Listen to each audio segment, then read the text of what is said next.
Facepalm America, I'm Beowulf Rockland. Thank you so much for listening today. I don't know about you, but in my neck of the woods, it's a wee bit cold. It's chilly. It was actually snowing in the last few hours. I know that's not unprecedented in the beginning of March, even on the West Coast in the non-mountain regions. I mean, kind of, there are mountains around here. Anyway, I guess it's kind of nice. It's a good thing, as long as there's precipitation. I'm a big fan of precipitation. I am. That's probably why I live in the Pacific Northwest. But drought gets me worried about wildfires. And so I like that there is snow or rain or any form that's going to come in out of the sky to help things stay moist. So I just wanted to add that note. Today, as we do every week, we are very pleased to have with us Susanne Posel. She is the host of This Week Again, and if you are unfamiliar with that, it is a wonderful compendium of the week's events in a humorous form from a progressive perspective. And so Susanne Posel is with us again. Susanne, how's it going today? Hello. Hello. Hey, Susanne, how's it going? Hello? Oh, no. Oh, gosh. I must be. Can you hear me? I can now. Jeez, cool. What was that about? No That's worries. weird. No worries at all. Here's the thing about computers, and I know you know this as well, of course, but there are more like buttons to push and knobs to twiddle and adjustments to make and parameters to change than any one human mind can comprehend. And so I've given up a long time ago. I get frustrated, but I just like when something goes wrong. I felt like I was back in the 1940s trying to work like a radio or something. That's right. Have you ever seen the movie The Shadow? I think it was from 1993 yes, or something. I rewatched that like a couple months ago. It was horrible, but it's good. I'll tell you this. I had a girlfriend at that time who was like thoroughly into that movie. And I've always been and continue to be an old time radio fan. And it sort of like happened to be a point at which like our interests like overlapped. I was into old radio. She was into that and like fantasy stuff and all sorts of things. But I saw that movie in the theater 7 times, just like a ridiculous number of times. And there's all sorts of like, it's very bad. Like the acting is horrific.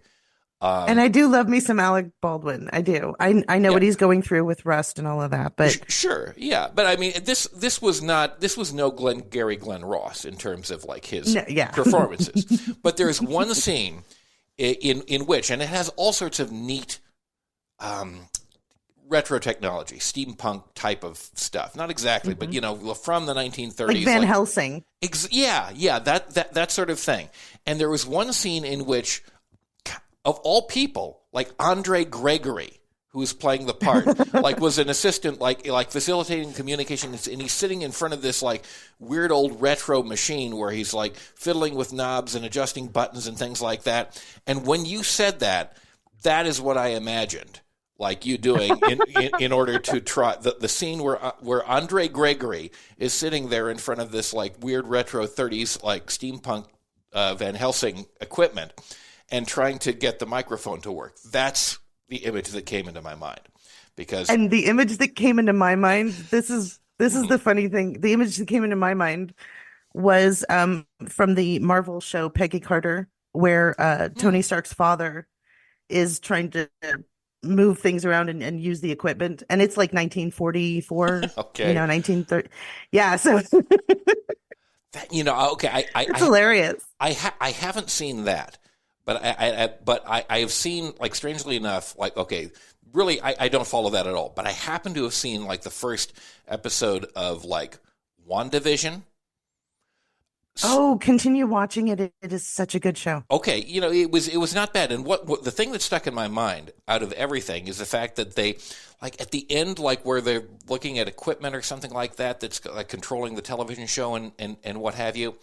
Like there is a machine that has all sorts of lights and buttons on it that you see just, it flashes across the screen and you don't see it too long.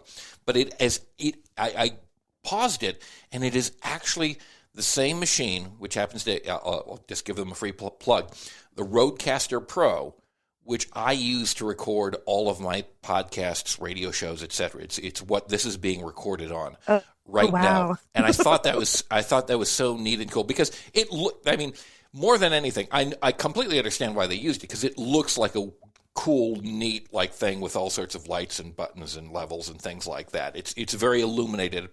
My wife refers to it as the Christmas tree. She said, "Turn the Christmas tree off," because like when she goes in my office, she sees lights on, and she sees that this thing is still on. And if I haven't turned it off, she'll say, "Hey, your Christmas tree is still on. I had to turn it off." So anyway, I saw that in there. But yeah, I'm fascinated by like retro technology. I guess I have a fascination for things retro. And apparently so does the U.S. Congress, because Mitch McConnell has been in the U.S. Congress for as long as he has. I think the Senate is kind of the ultimate like retro place. But he has announced this week that he is finally stepping down. Now I'm okay. First, I'll get your response, and then I'll react. I want you to have your reaction, but believe me, I have a lot to say about this. Lizzo said it best. It's about damn time. Listen,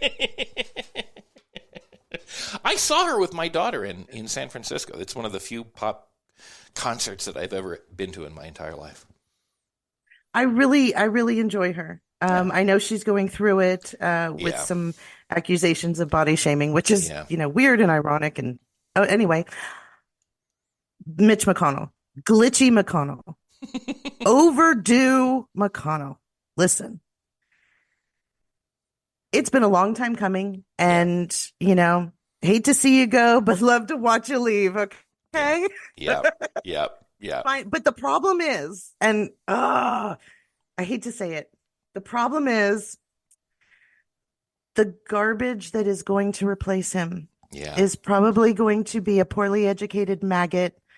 Because that's what the majority of the Republican voters are voting for, morons. It used to be, I think we talked about this before. I just want to say it again. When I was a kid, the presidency, yes, anyone could be president, but the presidency was reserved for people whose character, moral, and ethical, and their demonstrative character was exceptional. Yeah. Because they had to represent the best ideals of what America was, and for all have like Biden over at the border. Right. He's saying, look, Trump, let's do this together. It's about what's for the American people. It doesn't have partisanship involved. If we have a problem with the border, let's solve it. It's our problem. Let's solve it together. It used to be the presidency was that, and Congress was that. Now, Boebert and MTG and Seven Head Gates, who's having sex with minors allegedly.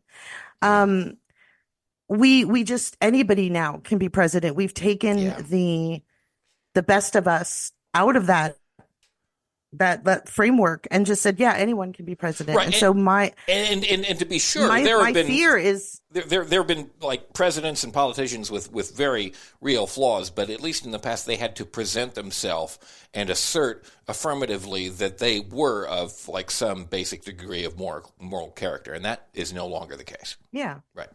No, because take Nancy Pelosi. Okay. She has, in the beginning of her career and what she achieved, and in the beginning of her speakerships, amazing, fantastic. But she's been in there long enough that people who want to know how to make the most money on the stock market follow her trades. Yeah. Okay. That's a problem. It's a big problem. So, yes. I love that Mitch is acknowledging that he can't do this job. He can barely be Mitch McConnell, let Yeah. alone a senator. Yeah. And so I'm just scared that the garbage that's going to come up behind him is going to be more of this. For some reason, it's not enough that they think America is a Christian nation. It has to be a theocratic nation. Yeah. Yeah. No, I have that same fear myself. I'm very glad to see Mitch McConnell gone, but you're right that more extreme people are going to take his place, and more and here's where I have the debate. Like, dangerous people in terms of what they are pushing, most definitely. Effective people, I'm not sure about, because I will tell you, in my view, Mitch McConnell has been more dangerous and more damaging to the American Republic than Donald Trump or just about anyone else, because he has realized, Yes. as did the Southern Bloc in the U.S. Senate during throughout all of the Jim Crow era. Remember, Ronald Reagan, his first stop was where Mississippi burning happened. Right. And That's he's right. screaming about states' rights. Okay, so they've been doing this for a long time, folks. They They have. knew. And Mitch was right there. That's right. He comes out of that same tradition, the Philadelphia, Mississippi tradition, and he used that to the greatest extent possible in two different. I mean, he gained 2 seats on the Supreme Court for the far right, and that ultimately, I'm afraid, is going to be more consequential than almost anything else that Trump has done or could possibly do or have done. It's amazing. At first, in 2016, because he refused to hold hearings for Merrick Garland when Antonin Scalia passed away at a resort that he was going to for free and not reporting on, by the way. Just making up garbage about some rule, the Biden rule that didn't even exist. Exactly, the Biden rule that didn't exist. And then he did the exact opposite in 2020 because he knew there wasn't a Biden rule, and he was going to play the rules any way he could. And because he was in the Senate, he didn't have to. He could sit there and not do anything. And because, unfortunately, the Democrats were just hewing to tradition, and he knew how to play it. He gained an additional seat when Ruth Bader Ginsburg passed away, and he shoved through the nomination of Amy Coney Barrett Gorsuch. after the election, and